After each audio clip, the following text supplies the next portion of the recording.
ఈరోజు కేటీఆర్ గారు తన పార్టీ కార్యాలయంలో ప్రెస్ మీట్ పెట్టి ముఖ్యమంత్రి రేవంత్ రెడ్డి గారి పట్ల అనుచితమైనటువంటి వ్యాఖ్యలు చేయటం జరిగింది. అదేవిధంగా నిరుద్యోగుల పైన ఎన్నడూ లేనటువంటి ప్రేమను ఒలకబోయటం జరిగింది. కేటీఆర్ గారు, మీరు నిరుద్యోగుల గురించి మాట్లాడుతుంటే హంతకుడే సంతాప సభ పెట్టి మాట్లాడినట్టుంది.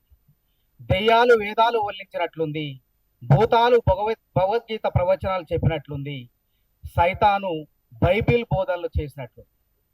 10 ఏళ్ళు అధికారంలో ఉన్నప్పుడు నిరుద్యోగుల్ని వాళ్ళ జీవితాల్ని సర్వనాశనం చేసి ఇలా అధికారం కోల్పోయేసరికి నిరుద్యోగుల్ని మరి కొంతమంది కృత్రిమ నిరుద్యోగుల్ని సృష్టించి మేము వాడుకొని రాజకీయం లబ్ధి పొందేందుకు ప్రయత్నం చేస్తున్నారు. చాలా దిగజాడు రాజకీయం కింద లెక్క. అదేవిధంగా ముఖ్యమంత్రి రేవంత్ రెడ్డి గారు రాజకీయాల్లోకి రాకముందు ఒక కళాకారుడుగా గౌరవప్రదమైన వృత్తిలో ఉంటే ఆయన్ని పట్టుకొని, ముఖ్యమంత్రి స్థాయిలో ఉన్న వ్యక్తిని పట్టుకొని గోడలకు సున్నాలు వేసే వ్యక్తికి ఏం తెలుసు ప్రజల కష్టాలు బాధలు అని చెప్పి రేవంత్ రెడ్డి గారి గురించి అనుచితమైనటువంటి వ్యాఖ్యలు చేయటం జరిగింది. నేను అంటున్నా, రేవంత్ రెడ్డి గారు గోడలకు సున్నాలు వేసే ఒక కళాకారుడు, అక్షరాలను అందంగా మలిచేటువంటి ఒక గొప్ప శిల్పి, అక్షర శిల్పి రేవంత్ రెడ్డి.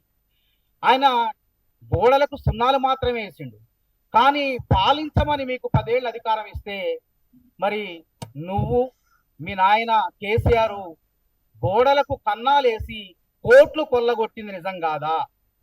ఇవాళ ప్రభుత్వ ఖజానా ఎందుకు ఎండిపోయింది? మీ పార్టీ ఖజానా మరి దేశంలో ఏ ప్రాంతీయ పార్టీకి లేనటువంటి ఆస్తులు మీ పార్టీ ఖాతాలో ఎట్లా వచ్చినాయి? 1600 కోట్లు. ఇది మేమంటలే, మీ సోదరి కవిత గారే ప్రత్యక్షంగా కిట్ ప్రోకో ద్వారా 1400-1500 కోట్లు మా పార్టీ ఖాతాలో వచ్చినాయి అని చెప్పి ఆమె స్పష్టంగా పేర్కొనడం జరిగింది. ఇవాళ ఒక నిరుద్యోగి, మధిర న్యూ లక్ష్మీపురం చెందినటువంటి నియోజకవర్గానికి చెందినటువంటి ఒక నిరుద్యోగి ఆత్మస్థైర్యం కోల్పోయో, మొత్తానికి ఏదో సంయమనం కోల్పోయో ఆయన త్యాగానికి పాల్పడే విధంగా హాస్పిటల్లో కోలుకుంటుంటే యావత్ నిరుద్యోగుల యొక్క ఆత్మస్థైర్యం దెబ్బతినే విధంగా నిరుద్యోగులందరూ కూడా ఏదో రకంగా మరి చర్యలకు పాల్పడి కాంగ్రెస్ ప్రభుత్వం మీద మరి ఏదో రకంగా దుమ్మెత్తిపోయాలని చెప్పి కేటీఆర్ గారు చూడటం జరుగుతుంది. మేమేమంటాం, నిరుద్యోగులకు ఈ సందర్భంగా ఒక్కటే వాళ్ళకు గుర్తు చేస్తున్నాం, ఒక్కసారి ఆత్మ పరిశీలన చేసుకోండి. రేవంత్ రెడ్డి సర్కారు విద్యార్థి నిరుద్యోగుల యొక్క మేలు కోరే సర్కారే కానీ కీడు చేసే సర్కారు కాదు.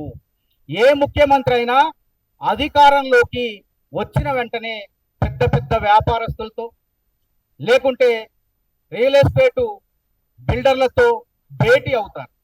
కానీ రేవంత్ రెడ్డి గారు నిరుద్యోగులు విద్యార్థులకు మేలు చేయాలని చెప్పి ఉన్న ఫలానా ముఖ్యమంత్రి అయిన వెంటనే ఢిల్లీకి వెళ్ళి అక్కడ ఉన్నటువంటి union public service commission chairman మెంబర్లతో భేటీ అయ్యి సివిల్ సర్వీస్ పరీక్షలను ఏ విధంగా పారదర్శకంగా నిర్వహిస్తున్నారో తెలుసుకొని మొత్తం అధ్యయనం చేసి తెలంగాణ వచ్చి అప్పుడు టీఎస్పీఎస్సీగా ఉన్నటువంటి టీఎస్పీఎస్సీని టీజీపీఎస్సీగా ప్రక్షాళన చేసి గతంలో కేసీఆర్ పాలనలో లీకులకు కారణమైనటువంటి చైర్మన్ను మెంబర్లను వైదొలిగింపజేసి ఇవాళ రేవంత్ రెడ్డి గారు పారదర్శకంగా వేగవంతంగా పరీక్షలు పెట్టి 67,673 ఉద్యోగాలు భర్తీ చేసిండా లేదా ఒక్కసారి ఆత్మ పరిశీలన చేసుకోమని నిరుద్యోగుల్ని మేము కోరుతున్నాం.